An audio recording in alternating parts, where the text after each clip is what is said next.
রাজশাহী কলেজে প্রথমবারের মতো আসলাম। রাজশাহী কলেজে এসে ঢুকেই আমি পুলকিত হয়েছি। আমি বাংলাদেশে অনেক ক্যাম্পাসে গিয়েছি, অনেক বিশ্ববিদ্যালয় গিয়েছি, কলেজে গিয়েছি, কিন্তু এত গোছানো, এত পরিচ্ছন্ন এবং এত অ্যাস্থেটিক একটা বিশ্ববিদ্যালয় কলেজ আমি আর কোথায় দেখিনি। আজকে আমাদের বন্ধুদের জন্য আমরা একটা জুড়ে করতালি দিতে পারি। বিগত ফেসিবাদী আমলে বিভিন্নভাবে দেখানোর চেষ্টা করা হয়েছে ইসলামী ছাত্র শিবিরের হাতে নারীরা অনিরাপদ। ছাত্র শিবিরকে বিভিন্নভাবে ফ্রেমিং, ট্যাগিং করা হয়েছে, দানব আকারে হাজির করা হয়েছে, ভয়ানক আকারে। এবং বিভিন্ন ছাত্র সংসদ নির্বাচনগুলো যখন হচ্ছিল তখন বলা হচ্ছিল শিবিরকে নারীরা পছন্দ করে না, শিবিরকে ভোট দিবে না। কিন্তু আমরা কি সেটা দেখতে পেয়েছি? শিবিরকে এদেশের সকল মানুষরা তাদের সবচেয়ে প্রিয়ভাজন হিসেবে গ্রহণ করেছে এবং এই জাতির আশা আকাঙ্ক্ষার বাতি করে আজকে পরিণত হয়েছে। এবং এই শিবিরের হাতে দেশের মানুষরা নিরাপদ। অবশ্যই আমাদের সকল বোনরা সবচেয়ে বেশি নিরাপদ। বাংলাদেশের শিবির প্রতিষ্ঠা হওয়ার পর থেকে এখন পর্যন্ত একটা এক্সাম্পল কেউ দিতে পারবে না যে শিবিরের কোনো নেতা তৃণমূল থেকে একদম কেন্দ্র পর্যন্ত কোনো বোনকে, কোনো নারীকে সে শ্লীলতাহানি করেছে, কোনো দর্শন করেছে, একটা এক্সাম্পলও দিতে পারবে না। বাংলাদেশের মধ্যে সে এক্সাম্পল, সে অনন্য এক্সাম্পল। আমাদের বন্ধুদের জন্য একটা নিরাপদ ক্যাম্পাস গড়ার এক্সাম্পল ইসলামী ছাত্র শিবির প্রমাণ করেছে। অন্যান্য ধর্মাবলম্বী যারা আছেন, আপনাদের যে প্র্যাকটিসগুলো আছে, ধর্মের যে শিক্ষাগুলো আছে, সেগুলো আপনারা চর্চা করার চেষ্টা করবেন। প্রত্যেক ধর্ম ভালোর কথা বলে, প্রত্যেক ধর্ম নৈতিকতার কথা বলে ধর্ম চর্চা করবেন, আপনি প্রশান্তি পাবেন, আপনি মনের মধ্যে সাকিনা পাবেন। স্পিরিচুয়াল একটা হচ্ছে যে প্রশান্তি, সেটা অন্যরকম প্রশান্তি, সেটা টাকা দিয়ে কেনা যায় না। এর পাশাপাশি আমাদের পিতা মাতার প্রতি আমাদেরকে কৃতজ্ঞ হইতে হবে। বাবা মায়ের মন থেকে দোয়া আসে, এমন কাজ করতে হবে। বাবা মার মন থেকে যদি দোয়া আসে, তাহলে আপনার পৃথিবীতে এমন কেউ নাই যে আপনাকে দমায় রাখতে পারবে। সম্মানিত প্রিয় নবীন শিক্ষার্থী ভাই ও বোনেরা, আপনারা দেখেছেন আমাদের সামনে এসে উপস্থিত হয়েছেন আজকের প্রোগ্রামের প্রধান বক্তা, ঢাকা বিশ্ববিদ্যালয়ের সম্মানিত ভিপি, আমার একান্ত প্রিয় ভাই সাদিক কায়ুম ভাই। এখন আপনাদের সামনে প্রধান বক্তা হিসেবে আলোচনা নিয়ে আসছেন বাংলাদেশ ইসলামী ছাত্র শিবিরের কেন্দ্রীয় প্রকাশনা সম্পাদক, ঢাকা বিশ্ববিদ্যালয়ের সম্মানিত ভিপি সাদিক কায়ুম ভাই। আউযু বিল্লাহি মিনাশ শাইতানির রাজিম। বিসমিল্লাহির রহমানির রহিম। আলহামদুলিল্লাহি রাব্বিল আলামিন ওয়াল আকিবাতু লিল মুত্তাকিন ওয়াস সালাতু ওয়াস সালামু আলা সাইয়্যিদিল মুরসালিন ওয়া আলা আলিহি ওয়া আসহাবিহি আজমাইন। রব্বি জিদনি ইলমা, রব্বি ইশরাহ লি সাদরি ওয়া ইয়াসসির লি আমরি ওয়াহলুল উকদাতাম মিন লিসানি ইয়াফকাহু কওলি। শহীদি কাফেলা বাংলাদেশ ইসলামী ছাত্র শিবির রাজশাহী কলেজ শাখা কর্তৃক আয়োজিত আজকের নবীনবরণ ও ক্যারিয়ার গাইডলাইন প্রোগ্রামে উপস্থিত বাংলাদেশ ইসলামী ছাত্র শিবির রাজশাহী বিশ্ববিদ্যালয় শাখার সভাপতি মাহমুদুল হাসান মাসুদ ভাই, উপস্থিত বাংলাদেশ ইসলামী ছাত্র শিবির রাজশাহী মহানগরের সভাপতি মোহাম্মদ শামীউদ্দিন ভাই, উপস্থিত আমাদের শ্রদ্ধেয় শিক্ষক প্রফেসর শাহ হুসেন আহমেদ মেহেদি স্যার, উপস্থিত বাংলাদেশ ইসলামী ছাত্র শিবিরের কেন্দ্রীয় ফাউন্ডেশন সম্পাদক আসাদুজ্জামান ভাই, উপস্থিত সাংবাদিক বন্ধুগণ এবং উপস্থিত রাজশাহী কলেজের মেধাবী শিক্ষার্থী ভাই এবং বোনেরা, আসসালামু আলাইকুম ওয়া রাহমাতুল্লাহি ওয়া বারাকাতুহু।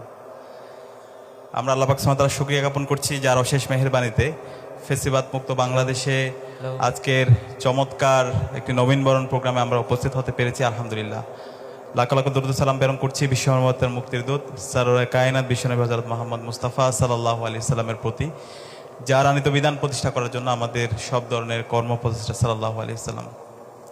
শ্রদ্ধার সাথে স্মরণ করছি আজাদী আন্দোলনের সকল শহীদদের, বিশেষ করে জুলাই বিপ্লবের সকল শহীদ, শহীদ আবু সাঈদ, শহীদ ওয়াসিম, শহীদ শান্ত এবং আপনাদের কলেজেরই শিক্ষার্থী শহীদ আলী রায়হান ভাইকে আল্লাহ পাক সুবহানাহু ওয়া তাআলা সকল শহীদদের জান্নাতুল ফেরদৌসের মেহমান হিসেবে কবুল করুক, আল্লাহুম্মা আমিন। একই সাথে আমরা স্মরণ করছি গতকালকে বাংলাদেশে ভূমিকম্প হয়েছে, ভূমিকম্পে 6 জন নিহত হয়েছে। আল্লাহ পাক সুবহানাহু ওয়া তাআলার কাছে দোয়া করছি আল্লাহ তাআলা যেন সবাইকে শহীদ হিসেবে কবুল করে, আল্লাহুম্মা আমিন। এবং অনেকেই আহত হয়েছেন, হাসপাতালে বেঁচে আছেন। যারা আহত অবস্থায় আছেন আল্লাহ পাক সুবহানাহু ওয়া তাআলা যেন দ্রুত সবাইকে সুস্থতার নিয়ামত দান করেন, আমরা সবাই আল্লাহর কাছে দোয়া করি, আল্লাহুম্মা আমিন। সম্মানিত উপস্থিতি, আমি রাজশাহী কলেজে প্রথমবারের মতো আসলাম। রাজশাহী কলেজে এসে ঢুকেই আমি পুলকিত হয়েছি।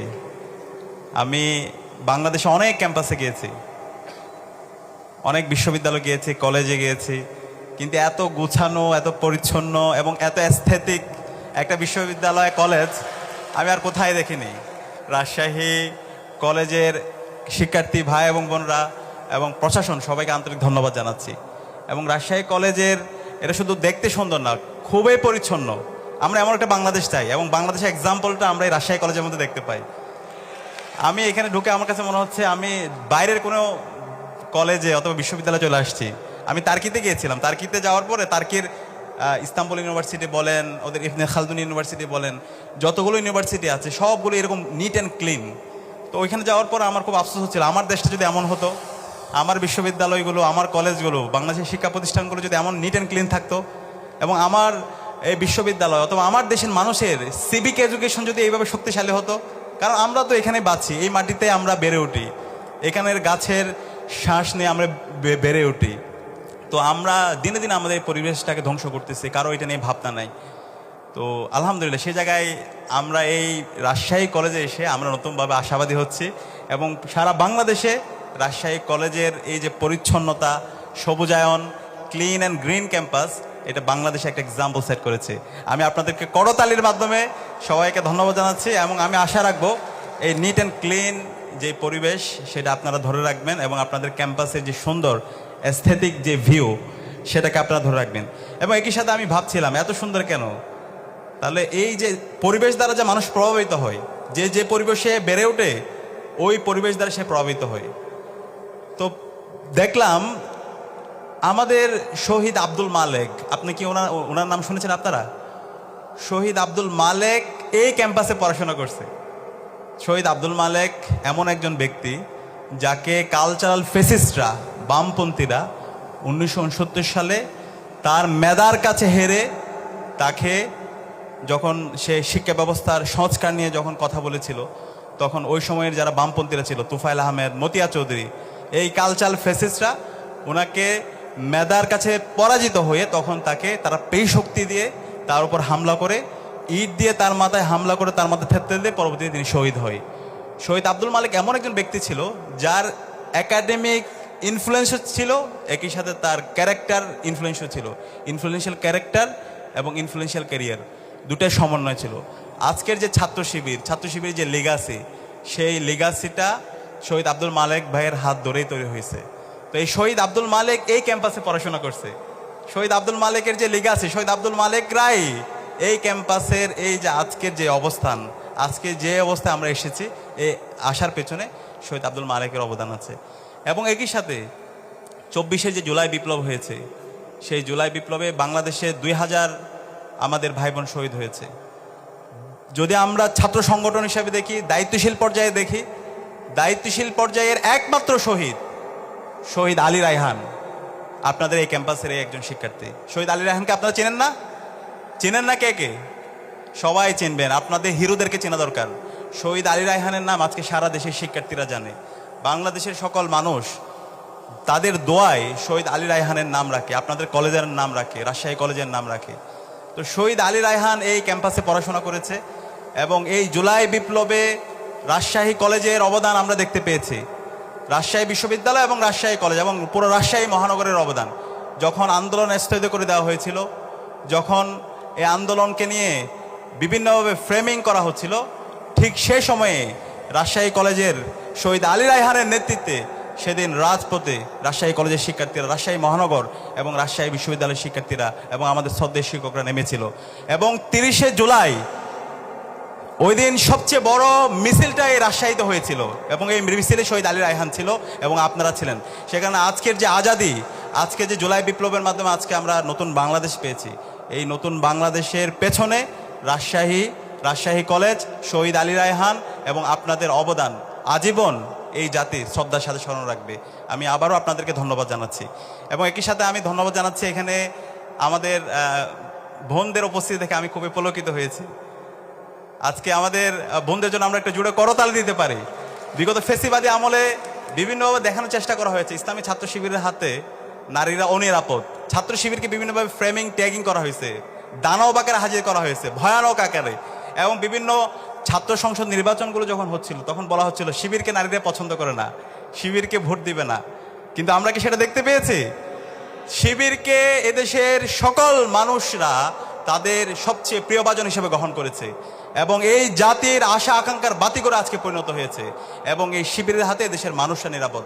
অবশ্যই আমাদের সকল বোনরা সবচেয়ে বেশি নিরাপদ। বাংলাদেশের শিবির প্রতিষ্ঠা হওয়ার পর থেকে এখন পর্যন্ত একটা এক্সাম্পল কেউ দিতে পারবে না যে শিবিরের কোনো নেতা তৃণমূল থেকে একদম কেন্দ্র পর্যন্ত কোনো বোনকে, কোনো নারীকে সে শ্লীলতাহানি করেছে, কোনো দর্শন করেছে, একটা এক্সাম্পলও দিতে পারবে না। বাংলাদেশের মধ্যে সে এক্সাম্পল, সে অনন্য এক্সাম্পল, আমাদের বোনদের জন্য একটা নিরাপদ ক্যাম্পাস গড়ার এক্সাম্পল ইসলামী ছাত্র শিবির প্রমাণ করেছে। আর ইসলামী ছাত্র শিবির কি করে? ইসলামী ছাত্র শিবির আল্লাহর এই জমিনে আল্লাহর দিনকে বাস্তবায়ন করতে চাই, আল্লাহর সন্তুষ্টির জন্য কাজ করতে চাই। আল্লাহ রাসূল সাল্লাল্লাহু আলাইহি সাল্লাম মদিনা রাষ্ট্রে যে চমৎকার একটা আইডিয়াল স্টেট, একটা ওয়েলফেয়ার স্টেট প্রতিষ্ঠা করেছিলেন, সেই ধরনের রাষ্ট্র বিনির্মাণ করার জন্য কিছু মানুষ তৈরি করতে চাই। আমরা যদি ইসলামের ইতিহাস দেখি, ইসলামে আমাদের বোনদেরকে, নারীদেরকে সবচেয়ে বেশি ক্ষমতায়ন করা হয়েছে, তাদের প্রতি ইনসাফ করা হয়েছে, তাদের ন্যায্য অধিকার নিশ্চিত করা হয়েছে। আল্লাহ রাসূল সাল্লাল্লাহু আলাইহি সাল্লামের প্রথম স্ত্রী, তার নাম কি বলেন তো একটু? হযরত খাদিজা রাদিয়াল্লাহু তাআলা আনহা। হযরত খাদিজা রাদিয়াল্লাহু তাআলা আনহা কি ছিলেন? তিনি একজন ব্যবসায়ী ছিলেন, সম্ভ্রান্ত ব্যবসায়ী। আমরা অনেক ক্ষেত্রে দেখাই আমাদের নারীরা না বের হইতে পারবে না, তারা কিছু করতে পারবে না, কিন্তু দেখেন আল্লাহ রাসূল সাল্লাল্লাহু আলাইহি সাল্লাম যখন তার উপর ওহী নাজিল হয়, ওহী নাজিল হওয়ার পর যখন তিনি সবচেয়ে বেশি আতঙ্কিত অবস্থায় ছিলেন, সবচেয়ে বেশি কষ্টে ছিলেন, ঠিক সেই সময়ে তার পাশে সবচেয়ে বেশি যে মানুষটা ছিলেন, তাকে সাহস জুগিয়েছেন, তাকে সার্বিকভাবে সহযোগিতা করেছেন, তার নাম হলো হযরত খাদিজা রাদিয়াল্লাহু তাআলা আনহা।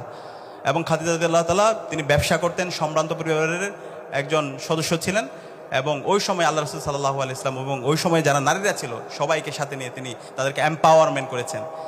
এরপরে হযরত আয়েশা রাদিয়াল্লাহু তাআলা আনহা, চিনেন না আপনারা? হযরত আয়েশা রাদিয়াল্লাহু তাআলা আনহা আল্লাহ রাসূল ইসলামের স্ত্রী। তিনি ওই সময়ে আল্লাহ রাসূল ইসলাম থেকে অসংখ্য হাদিস বর্ণনা করেছেন, জ্ঞান অর্জনে নারীদেরকে উদ্বুদ্ধ করেছেন এবং ওই সমাজের বিভিন্ন সমস্যাগুলো কিভাবে এটা সলিউশন কি হতে পারে সেই সমাধানগুলো তিনি তার কাজের মাধ্যমে তিনি দেখিয়েছেন। ইসলামের যে প্রথম শহীদ, তার নাম কি? হযরত সুমাইয়া রাদিয়াল্লাহু তাআলা আনহা। হযরত সুমাইয়া ইসলামের প্রথম শহীদ, একজন নারী আল্লাহ তাআলা কবুল করেছেন। একই সাথে যুদ্ধের মধ্যে আল্লাহ রাসূল ইসলামকে পরামর্শ দিয়েছেন হযরত উম্মে সালমা রাদিয়াল্লাহু তাআলা আনহা। আল্লাহ রাসূল সাল্লাল্লাহু আলাইহি ইসলামকে পরামর্শ দিয়েছেন হুদায়বিয়ার সন্ধির সময়। হযরত ফাতিমা রাদিয়াল্লাহু তাআলা আনহার আমরা জ্ঞান অর্জনে তার অবদান এবং সমাজে নারীদেরকে নিয়ে তার কাজের বিষয়গুলো আমরা জানি। তো এইভাবে আমরা 1450 বছর আগে মুসলিম নারীদেরকে এবং আল্লাহ রাসূল সাল্লাল্লাহু আলাইহি ওয়াসাল্লাম নারীদেরকে কিভাবে ক্ষমতায়ন করেছেন, কিভাবে তাদের ইনসাফ কায়েম করেছেন, ন্যায্য অধিকার নিশ্চিত করেছেন, সেটা আমরা দেখতে পাই। কিন্তু আজকের যে পশ্চিমা, তারা বিভিন্ন সুশীল কথা বলে, তারা নারীদের এম্পাওয়ারমেন্ট নিয়ে কথা বলে, তারা বিভিন্ন ধরনের চার্টার তৈরি করেছে আইসিসি, এসপিআর, আইসিএসসিআর, ক্যাট, হাবিজাবি অনেক কনভেনশন তৈরি করছে এবং চার্টার তৈরি করছে, কিন্তু ওই চার্টারগুলো শুধুমাত্র চার্টারের মধ্যে সীমাবদ্ধ, এর মাধ্যমে নারীর ক্ষমতায়ন হয় নাই। তারা বিংশ শতাব্দীতেও নারীদেরকে সেকেন্ড ক্লাস সিটিজেন হিসেবে তাদেরকে ট্রিট করতো, নারীরা ভোট দিতে পারতো না। কিন্তু ইসলাম 1450 বছর আগে সকল নারীদের অধিকার নিশ্চিত করে গিয়েছে। আল্লাহ রাসূল সাল্লাল্লাহু আলাইহি ওয়াসাল্লামের আমরা কয়েকটা এক্সাম্পল থেকে আমরা সেটা দেখতে পাই। তো আজকে ইসলামী ছাত্র শিবিরের আয়োজনে রাজশাহী কলেজের আমার বোনরা এসেছেন, মেধাবী ছাত্রীরা এসেছেন। আমরা আবারও আপনাদেরকে বিশেষভাবে ধন্যবাদ দিচ্ছি এবং জোরে করতালির মাধ্যমে আমরা ধন্যবাদ দিচ্ছি। এবং ইসলাম এমন একটি সভ্যতা, ইসলাম সবাইকে নিয়ে একসাথে কাজ করতে চায়।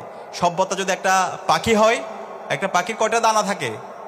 দুইটা দানা থাকে, একটা দানা হচ্ছে পুরুষ আর একটা দানা হচ্ছে কি নারী। এই পুরুষ এবং নারী এই দুইয়ের মাধ্যমেই আমাদের এই বাংলাদেশ বিনির্মাণ করতে হবে এবং সেই ইনসাফ ভিত্তিক বাংলাদেশ বিনির্মাণ করার জন্য জুলাইয়ে আমাদের শহীদরা জীবন দিয়েছে। এবং আমি বিশ্বাস করি শহীদ আলী রায়হানের যে ক্যাম্পাস, শহীদ আলী রায়হানের যে রক্ত যে ক্যাম্পাসে লেগে আছে এবং আমাদের এর আগেও শহীদ ইয়াহিয়া ভাইয়ের যে ক্যাম্পাস, যার রক্ত এই ক্যাম্পাসে লেগে আছে, সেই ক্যাম্পাস থেকে আগামীর বাংলাদেশ বিনির্মাণ হবে ইনশাআল্লাহ। এবং সেই বাংলাদেশ বিনির্মাণ করার জন্য আপনারা এখানে যারা আছেন আপনাদেরকে প্রস্তুত হতে হবে। শুধু স্লোগান দিলাম, মিছিল করলাম, এভাবে তো দেশ বিনির্মাণ হবে না। হবে, এটার জন্য কি করতে হবে? একটু আগে আমাদের স্যার যে আলোচনা করেছে ক্যারিয়ারের উপর, আমাদের নিজেদের ক্যারিয়ার গঠন করতে হবে। এখন কয়েকজন মানুষের কথা বলবো যারা পৃথিবীতে আলোড়ন তৈরি করেছে, তাদের ক্যারিয়ার মানে শুধু ক্যারিয়ার করলে হবে না। বিগত ফেসিবাদী আমলে অনেকে ক্যারিয়ার করছে না? এই যে পুলিশের আইজিপিরে কয়েকদিন আগে যে রায় হলো, খুনি হাসিনার ফাঁসির রায়, এরপর হচ্ছে আসাদুজ্জামান কামাল খুনি, তার ফাঁসির রায়, এরপর চৌধুরী মামুনের রায়, এদের ক্যারিয়ার ছিল না? গত 16 বছরে তো অসংখ্য এরকম ক্যারিয়ার করেছে, তারা বিশ্ববিদ্যালয়ের শিক্ষক হয়েছে, তারা সরকারি আমলা হয়েছে, ক্যাডার হয়েছে, পুলিশ হয়েছে, দেশের বাইরে গিয়েছে, ব্যবসায়ী হয়েছে, সালমান এফ রহমান হয়েছে, দরবেশ বাবা হয়েছে। কিন্তু এই হয়ে কোনো লাভ আছে? এরা কি হয়েছে? সমাজের অভিশাপের কারণ হয়েছে। এই ক্যারিয়ার গইরা সমাজের মানুষের কল্যাণ হয় না, এই অঞ্চলের মানুষের মুক্তি হয় নাই, বরং এই অঞ্চলের মানুষ তাদেরকে অভিশাপ দিয়েছে। এক পর্যায়ে একটা বিপ্লবের মাধ্যমে তারা এই দেশ থেকে পালাইছে। তো এই ধরনের ক্যারিয়ার করতে আমাদের লাভ নাই। ক্যারিয়ার করে লাভ আছে? আমাদের ক্যারিয়ার করতে হবে। কিছু মানুষ এক্সাম্পল দিব যারা দুনিয়ায় আলোড়ন তৈরি করছে, যারা চলে গেছে কিন্তু আজ পর্যন্ত সারা পৃথিবীর মানুষ তাদেরকে শ্রদ্ধার সাথে স্মরণ রাখে। এই ধরনের ক্যারিয়ার আমাদের করতে হবে। শুধু ক্যারিয়ার গড়লেই হবে না। অনেক ক্ষেত্রে আমরা ওয়াজ শুনি, ক্যারিয়ার গড়ো, এটা হও, এটা হও, ডাক্তার হও, ইঞ্জিনিয়ার হও, প্রফেসর হও, বিশ্ববিদ্যালয়ের শিক্ষক হও, ব্যবসায়ী হও, আমলা হও, কিন্তু এগুলো যদি আমাদের মূল পারপাস ঠিক না থাকে তাহলে এগুলো হয়ে কোনো লাভ নাই। এই হয়ে আপনার এই অঞ্চলের মানুষের কোনো লাভ হবে না। তো কয়েকজন মানুষের এক্সাম্পল দিই যারা সারা পৃথিবীতে এক্সাম্পল সেট করছে। এর মধ্যে একজন হচ্ছেন নাজিমউদ্দিন এরবাকান। আপনারা কি ওনাকে চিনেন? নাজিমউদ্দিন এরবাকান সম্পর্কে আপনারা একটু পড়বেন, ওনার একটা বই আছে বিখ্যাত, দাওয়াম। আচ্ছা, নাজিমউদ্দিন এরবাকান তিনি একজন একাডেমিশিয়ান ছিল, পড়াশোনা করেছেন তুরস্কের। আপনারা জানেন তুরস্কে দীর্ঘদিন ধরে খেলাফত ছিল, এরপর খেলাফতের পতন হয়, এরপরে এখানে হার্ড সেকুলারিজম চালু হয় মুস্তাফা কামাল আতাতুর্কের নেতৃত্বে। ওনাকে কিন্তু চিনেন, সে আসার পর সে আজান নিষিদ্ধ করে দেয়, নামাজ নিষিদ্ধ করে দেয়, মুসলমানরা kind of second class citizenship হয়ে যায়। যেখানে আগে মুসলমানরা টার্কি থেকে, তুরস্ক থেকে সারা বিশ্ব নেতৃত্ব দিয়েছে তাদের সালতানাতের মাধ্যমে, এই মুস্তাফা কামাল আতাতুর্ক আসার পরে সেখানে সব কিছুকেই নিষিদ্ধ করে দেয়, হার্ড সেকুলারিজম চালু করে। ওই জায়গায় নাজিমউদ্দিন এরবাকান তিনি তার মেধা, তার যোগ্যতা, তার এক্সেলেন্সের মাধ্যমে তিনি ওই সময়ে ওই সমাজে নেতৃত্ব দিয়েছিল। নাজিমউদ্দিন এরবাকান তিনি তুরস্কের মিডল ইস্ট ইউনিভার্সিটিতে পড়াশোনা করেছে। মিডল ইস্ট ইউনিভার্সিটি এমন একটা ইউনিভার্সিটি যেখানে ওই সময়ে ইসলামের কথা বললে তাকে বহিষ্কার করে দেওয়া হতো, এই ধরনের অবস্থা ছিল। পরবর্তীতে তিনি তার কাজের মাধ্যমে, তার মেধার মাধ্যমে, তার সততা এবং দক্ষতার মাধ্যমে তিনি সবার মন জয় করে নিয়েছিল। এবং তিনি 1974 সাল থেকে শুরু করে 1978 সালের মধ্যে এমন এমন কিছু কাজ নিয়ে আসছে, এমন এমন কিছু আবিষ্কার নিয়ে আসছে, এমন এমন কিছু তিনি বিমানের ইনস্ট্রুমেন্ট নিয়ে আসছে তৈরি করার জন্য, যেটা সারা পৃথিবীতে আলোড়ন তৈরি করে দিয়েছিল। এবং আজকের যে তুরস্কের রাষ্ট্রের ডেভেলপমেন্ট, আজকের যে এরদোয়ান দেখতে পান না তুরস্কের প্রেসিডেন্ট, এই এরদোয়ান নাজিমউদ্দিন এরবাকান তৈরি করছে। আজকের যে তুরস্ক রাষ্ট্রের যে ডেভেলপ, সারা বিশ্বব্যাপী তারা নেতৃত্ব দিচ্ছে। আজকে যে ওয়েস্টের সাথে তারা ফাইট করছে, ইউরোপের সাথে তারা ফাইট করছে, সায়েন্স, টেকনোলজি, ইনোভেশন, ক্রিয়েশনে তারা নেতৃত্ব দিচ্ছে। এবং আজকের যে তুরস্কের যে পার্টিগুলো দেখতে পান, আক পার্টি, সাদাত পার্টি, যতগুলো পার্টি আছে, রেফা পার্টি, এই সব কিছু নাজিমউদ্দিন এরবাকানের হাত ধরে তৈরি হয়েছে। তো দেখেন, একজন এরবাকান, সে তার পড়াশোনাও করেছে, তার নেশনের জন্য ভূমিকা রেখেছে, তার নেশনের জন্য এমন এমন সে আবিষ্কার নিয়ে এসেছে যেটার উপর ভিত্তি করে আজকের যে তুরস্কের সায়েন্স, টেকনোলজি, আজকের যে তুরস্কের সামরিক যে ইনস্ট্রুমেন্টগুলো আছে সেগুলোতে তারা যে ফ্লারিশ করেছে সেটা নাজিমউদ্দিন এরবাকানের হাত ধরে। আজকের যে তুরস্কের অর্থনীতি তারা ডেভেলপ করেছে সেটা নাজিমউদ্দিন এরবাকানের হাত ধরে। আজকে যে তুরস্ক সারা বিশ্বব্যাপী নেতৃত্ব দিচ্ছে সেটার হচ্ছে একদম রোডটা নাজিমউদ্দিন এরবাকানের হাত ধরে। এবং আজকের যে তুরস্কের যারা লিডার আছে, ইয়াং লিডার আছে, রাষ্ট্রনায়ক আছে, এই সব কিছু নাজিমউদ্দিন এরবাকানের হাত ধরে। একই সাথে তিনি অসংখ্য চ্যারিটি করেছেন। এখানে আপনারা যদি কেউ তুরস্কে যান দেখতে পাবেন, তারা এই যে তুরস্ক রাষ্ট্রটা টিকে থাকার পিছনে হাজার হাজার প্রতিষ্ঠান আছে, এদেরকে বলা হয় মেরকাজ। এই মেরকাজগুলো, এই ইনস্টিটিউশনগুলো মানুষ তৈরি করার কাজ করে। বাংলাদেশের ছাত্র শিবির যে কাজটা করে, ওইখানে এরকম প্রতিষ্ঠানের মাধ্যমে কাজগুলো করে। তারা ওখানে ফান্ডিং করে, স্কলারশিপ করে, তাদেরকে পড়াশোনার ব্যবস্থা করে, ইয়কদেরকে নিয়ে বিভিন্ন ধরনের খেলাধুলা আয়োজন করে, তাদেরকে গ্রুমিং করে, তাদেরকে ক্যারিয়ার গাইডলাইন, এই ধরনের প্রোগ্রামগুলো করে। তো এইভাবে হচ্ছে নাজিমউদ্দিন এরবাকান তুরস্ক রাষ্ট্রের নেশন বিল্ডিংয়ের জন্য কাজ করেছে। আজকে নাজিমউদ্দিন এরবাকান চলে গেছে, কিন্তু পুরো তুরস্ক শ্রদ্ধার সাথে স্মরণ করে। আচ্ছা, এইভাবে আমরা যদি দেখতে পাই ইবনে সিনা, ইবনে সিনাকে তো আপনারা চিনেন, যার হাত ধরে আজকে চিকিৎসা শাস্ত্র ফ্লারিশ করেছে। ইবনে সিনা তিনি শুধুমাত্র একজন চিকিৎসা শাস্ত্রের জনক ছিলেন না, একই সাথে তিনি একজন ফিলোসফার ছিলেন, তার অসংখ্য বই, লিটারেচার আছে। ইমাম গাজ্জালি, ইমাম গাজ্জালির নাম শুনেছেন কে কে? ইহইয়াউল উলুম, এই বইটা একটু পড়ার চেষ্টা করবেন। এই ইমাম আল গাজ্জালি আজ থেকে কত বছর আগে তার লিটারেচারের মাধ্যমে, তার ফিলোসফির মাধ্যমে সারা বিশ্বব্যাপী নেতৃত্ব দিয়েছে। এর ইমাম হাসানুল বান্না, সাইয়েদ কুতুব, এই অঞ্চলে সাইয়েদ আবুল আলা মওদুদি, এই মানুষগুলো তাদের সাহিত্যের মাধ্যমে, তাদের কাজের মাধ্যমে, তাদের চিন্তার মাধ্যমে সারা বিশ্বব্যাপী তারা তাক লেগে দিয়েছিল। এবং এই বাংলাদেশের যদি একদম শুরু থেকে দেখি, মীর কাশেম আলী, শহীদ মীর কাশেম আলী, যার হাত ধরে ইসলামী ছাত্র শিবির প্রতিষ্ঠা হয়েছে, এই মানুষটা সারাটা জীবন মানুষ গড়ার কাজ করেছেন। বাংলাদেশের আজকে যতগুলো প্রতিষ্ঠান আছে, এই প্রতিষ্ঠানগুলো শহীদ মীর কাশেম আলী ভাইয়ের হাত ধরে তৈরি হয়েছে। আজকের যে ট্যুরিজম সেক্টর এক্সপ্লোর করা, প্রাইভেট সেক্টর এক্সপ্লোর করা, এই সকল কিছু শহীদ মীর কাশেম আলী ভাইদের অন্যতম তাদের অবদান এই জায়গায় আছে। আজকের যে ইসলামী ব্যাংক, ইবনে সিনা হাসপাতাল থেকে শুরু করে যতগুলো প্রাইভেট প্রতিষ্ঠান দেখতে পান, এই সকল বিষয়গুলো তাদের হাত ধরে তৈরি হয়েছে। তো এতগুলো মানুষের কথা বলার মূল কারণ হচ্ছে আমাদের এরকম এক একজন মীর কাশেম আলী হওয়া দরকার, আমাদের ইমাম হাসানুল বান্না দরকার, আমাদের ইবনে সিনা দরকার, আমাদের বদিউজ্জামান সাইদ নুরসিদের মতো লোক দরকার, আমাদের নাজিমুদ্দিন এরবাকানদের মতো লোক দরকার। এই ধরনের লোক এই রাজশাহী কলেজের এখানে যারা উপস্থিত আছেন, আপনাদের মধ্য থেকে আমাদেরকে হইতে হবে। আমরা যদি হইতে পারি, তাহলে আমরা বাংলাদেশ থেকে সারা বিশ্বব্যাপী নেতৃত্ব দিতে পারবো ইনশাআল্লাহ। আমি বিশ্বাস করি আমাদের পক্ষে সেটা সম্ভব ইনশাআল্লাহ। রাজশাহী কলেজে যারা শিক্ষার্থীরা আছে তাদের পক্ষে সেটা সম্ভব ইনশাআল্লাহ। এবং এটার জন্য এখন কি করতে হবে? একদম সিম্পল বিষয়, বি পজিটিভ, মানে মন থেকে বিশ্বাস করতে হবে যে আপনি পারবেন। এখানে ইন্টারমিডিয়েটে যারা আছে, আপনার মন থেকে বিশ্বাস করতে হবে যে আপনি বাংলাদেশের সর্বোচ্চ বিদ্যাপীঠ, সেটা বুয়েট বলেন, মেডিকেল বলেন, অথবা ঢাকা বিশ্ববিদ্যালয়ের ভালো একটা সাবজেক্টে আপনি চান্স পেয়ে আপনি বাংলাদেশের জন্য অবদান রাখবেন, সেটা মন থেকে বিশ্বাস করতে হবে। কার মন থেকে বিশ্বাস হয়? একটু হাত তুলুন তো যারা ইন্টারমিডিয়েটে আছেন। আচ্ছা, ইন্টারমিডিয়েট মনে হয় একটু কম। যারা যারা হচ্ছে অনার্সে আছেন, আপনাদের মন থেকে বিশ্বাস করতে হবে যে আপনি অনার্সে এবং মাস্টার্সে একটা ভালো রেজাল্ট করে, স্যার একটু আগে যে ক্যারিয়ারের কথাগুলো বলে গিয়েছে, আপনার যদি ক্যাডার হতে চান, একটা ভালো ক্যাডার হওয়া, বিসিএস ক্যাডার, অথবা হচ্ছে আপনি যদি একদম ভালো উদ্যোক্তা হতে চান, ব্যবসায়ী হতে চান, অথবা একজন যদি ছাত্রনেতা হতে, যা আপনার প্ল্যান সেটা মন থেকে বিশ্বাস করতে হবে। তো এটা যদি বিশ্বাস করতে পারেন তাহলে সম্ভব ইনশাল্লাহ। আর যে হতাশায়, হীনমন্যতায় ভোগে, যার কাছে মনে হয় যে আমি পারবো না, আমাকে দিয়ে হবে না, তার আমি মনে হয় বেশি দূর পড়াশোনা করার দরকার নাই। আল্লাহ তাআলা আপনাকে মেধা দিয়েছে, যোগ্যতা দিয়েছে, তারপর কিসের হতাশা, হীনমন্যতা?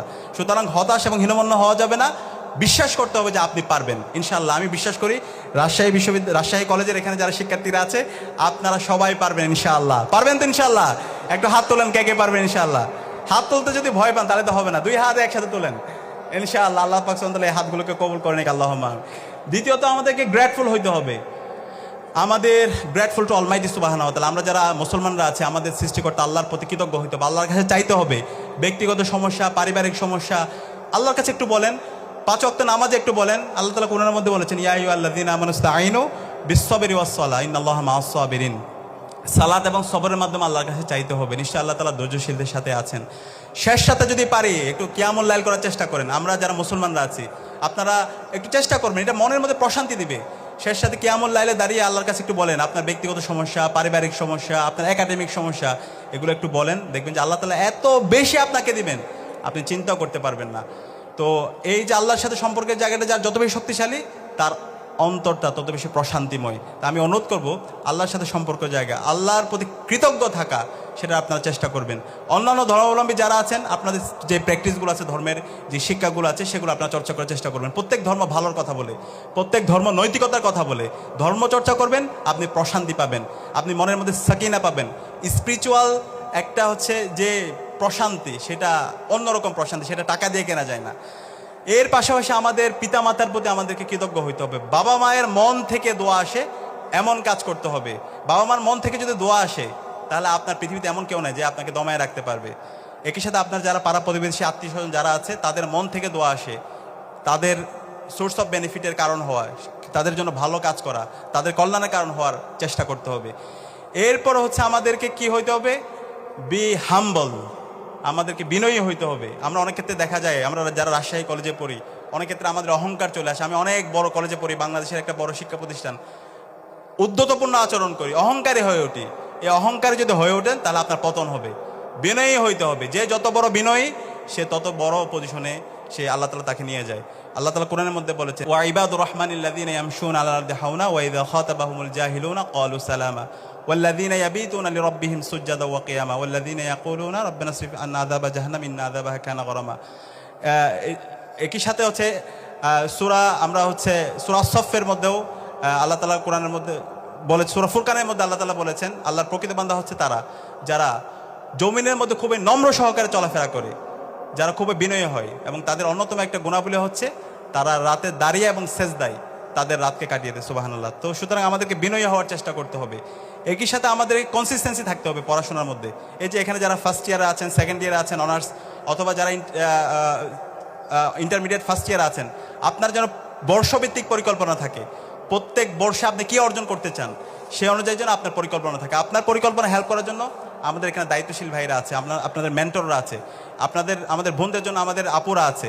তো আমি অনুরোধ করবো আপনাদেরকে, আমাদের যারা মেন্টর আছে তাদের সাথে কানেক্ট হয়ে যাবেন, এবং প্রত্যেকটা ইয়ার বেসিস আপনার যে প্ল্যান থাকবে সে প্ল্যান বাস্তবায়ন করার জন্য আপনি আপনার জায়গা থেকে সর্বোচ্চ এফোর্ট দিবেন। তাহলে প্রত্যেকটা ইয়ারে যদি আপনার অর্জন থাকে, তাহলে অনার্স শেষ হওয়ার পরে আপনার হতাশ হইতে হবে না, চাকরি নিয়ে আপনার ভাবতে হবে না। চাকরি দেওয়ার জন্য যারা প্রতিষ্ঠানগুলো আছে সেগুলো আপনার পেছনে পেছনে ঘুরবে। তো আমি ব্যাখ্যা করছি না যেহেতু সময় কম। একই সাথে আমাদেরকে ইসলামী ছাত্র শিবিরের আজকে আপনাদেরকে নিয়ে অসাধারণ আয়োজন করছে। ইসলামী ছাত্র শিবিরের অসাধারণ একটা রিপোর্ট সিস্টেম আছে, যেটা আমি সব জায়গায় বলার চেষ্টা করি। আপনি যদি আপনার নিজের উন্নয়ন চান, আপনার এই যে এতক্ষণ ধরে কথা বললাম, আপনার যে ইনফ্লুয়েন্সিয়াল ক্যারিয়ার এবং ইনফ্লুয়েন্সিয়াল ক্যারেক্টার সেটা যদি গড়তে চান, অবশ্যই আপনাকে আপনার লাইফটা একটা রুটিন অনুযায়ী চলতে হবে। সেটার জন্য ইসলামী ছাত্র শিবিরের একটা সায়েন্টিফিক রিপোর্ট বই আছে। সেই রিপোর্ট বইটা আছে কার কাছে? একটু হাত তুলুন তো এখানে। আচ্ছা, এখানে আপুদের কাছে মনে হয় কম, আপনারা একটু সংগ্রহ করবেন। এই রিপোর্ট বইটা একটু রাখবেন। রিপোর্ট বইটা রাখলে যেটা হবে, এই যে আপনার যে প্ল্যান, আপনাকে নিয়ে আপনার আব্বা আম্মার যে পরিকল্পনা, আপনার যে স্বপ্ন, প্রত্যেকটা স্বপ্ন বাস্তবায়ন হবে ইনশাআল্লাহ। এই রিপোর্ট বইয়ের মাধ্যমে আপনার রেগুলার হচ্ছে কি করতে হবে, কোরআন হাদিস অধ্যয়ন হবে। যারা মুসলমান আছি, আপনার যে পড়াশোনা আছে সেই পড়াশোনাটা আপনাকে রেগুলার করতে হবে, আপনাকে ফিজিক্যাল এক্সারসাইজ করতে হবে, আপনাকে পত্রপত্রিকা করতে হবে, আপনাকে বিভিন্ন মানুষের সাথে কমিউনিকেশন করতে হবে, এবং আপনার সামগ্রিক 24 ঘন্টার হিসাব এখানে থাকবে। এবং এখানে একটা গুরুত্বপূর্ণ অংশ হচ্ছে লিটারেচার। আপনাকে প্রতিদিন পড়াশোনা করতে হবে, আপনার বইয়ের পাশাপাশি দেশ দুনিয়া বিশ্ব সম্পর্কে আপনাকে জানতে হবে, আপনাকে রাষ্ট্রনীতি জানতে হবে, আপনাকে অর্থনীতি জানতে হবে, সমাজনীতি জানতে হবে, আপনাকে পররাষ্ট্রনীতি জানতে হবে, আপনাকে দর্শন জানতে হবে।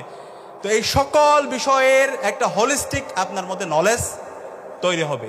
তো ইসলামী ছাত্র শিবিরের যে রিপোর্ট এবং ইসলামী ছাত্র শিবিরের যে অসাধারণ সিলেবাস, আমরা আশা রাখবো আপনারা সেটা পড়বেন ইনশাল্লাহ, সেটা রাখবেন, এবং এর মাধ্যমে আপনাদেরকে আগামীর জন্য আপনাদের প্রস্তুত করবেন। এবং সর্বশেষ যে বিষয়টা বলবো, আজকে যে জুলাই বিপ্লব হয়েছে, সেই জুলাই বিপ্লবে বাংলাদেশের তরুণ প্রজন্ম নেতৃত্ব দিয়েছে। এই জুলাই বিপ্লবের মাধ্যমে তরুণরা এম্পাওয়ার হয়েছে, ঠিক কিনা? তরুণরা এম্পাওয়ার হয়েছে। তরুণরা বলেছে উই ওয়ান্ট জাস্টিস। তরুণরা বলেছে এই বাংলাদেশে আর কখনো ফেসিবাদ হবে না।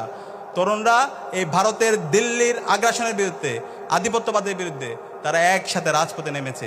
সুতরাং বাংলাদেশের শহীদরা আমাদেরকে এই বিপ্লব যে জন্য করেছে, একটা বৈষম্যহীন ইনসাফভিত্তিক বাংলাদেশ, সেই বাংলাদেশ বিনিময় না হওয়ার আগ পর্যন্ত আমাদেরকে সবসময় সতর্ক থাকতে হবে, আমাদেরকে আন্দোলন সংগ্রাম জারি রাখতে হবে। আপনারা কি থাকবেন ইনশাআল্লাহ? ইনশাআল্লাহ। বাংলাদেশে আজকের প্রতিটি ক্যাম্পাসে শিক্ষার যে সুস্থ পরিবেশ, প্রতি ক্যাম্পাসে আজকে মেধার প্রতিযোগিতা হচ্ছে, প্রতিটি ক্যাম্পাসে আজকে ছাত্র সংসদ নির্বাচন হচ্ছে, এবং একই সাথে আমরা অনুরোধ করছি রাজশাহী কলেজে দ্রুত সময়ের মধ্যে ছাত্র সংসদ নির্বাচন দিয়ে দিতে হবে ইনশাআল্লাহ। এবং সেটার জন্য আমরা ঢাকা বিশ্ববিদ্যালয় কেন্দ্রীয় ছাত্র সংসদের পক্ষ থেকে আমরা কাজ করব।